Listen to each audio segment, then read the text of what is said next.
একটি গোষ্ঠী রাজনৈতিক হীনস্বার্থ চরিতার্থ করতে কোটা আন্দোলনকে ব্যবহার করছে বলে অভিযোগ করেছেন আওয়ামী লীগ সাধারণ সম্পাদক ওবায়দুল কাদের। দুপুরে ধানমন্ডিতে আওয়ামী লীগ সভাপতির রাজনৈতিক কার্যালয়ে সংবাদ সম্মেলনে এমন অভিযোগ করে তিনি বললেন, এই আন্দোলন আর সাধারণ শিক্ষার্থীদের আন্দোলন নয়, রাজনৈতিক ফায়দা লুটতে বিএনপি জামায়াতের হাতিয়ার হয়ে উঠেছে।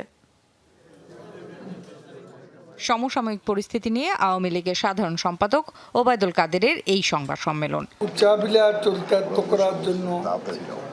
কোটা আন্দোলনকে ঘিরে একটি রাজনৈতিক অপশক্তি উচ্চাভিলাষ চরিতার্থ করার অপচেষ্টায় লিপ্ত বলে অভিযোগ করেছেন আওয়ামী লীগের সাধারণ সম্পাদক। বলেছেন, এই আন্দোলন আর সাধারণ শিক্ষার্থীদের আন্দোলন নয়, রাজনৈতিক ফায়দা লুটতে এটা বিএনপি জামাতের হাতিয়ার হয়ে উঠেছে।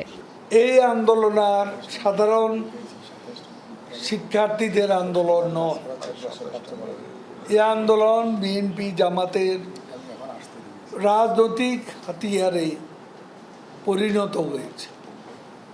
এই আন্দোলনকে কেন্দ্র করে সাধারণ শিক্ষার্থীদের লাশ বানিয়ে রাজনৈতিক ফায়দা লোটার অপচেষ্টা করছে বিএনপি জামাত।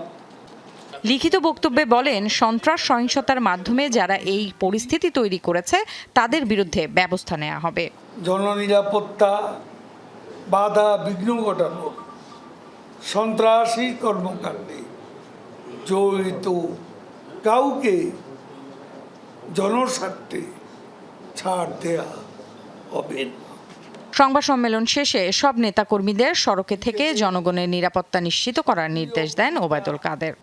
সহযোগিতামূলক সক্রিয় ভূমিকা পালনের জন্য সাংগঠনিকভাবে নির্দেশনা প্রদান করা হচ্ছে।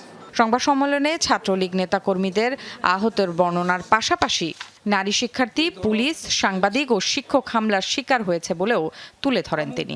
পুলিশ সদস্য সাংবাদিকদের উপরও হামলা করেছে। Farhana Nancy, Jamuna news, Dhaka.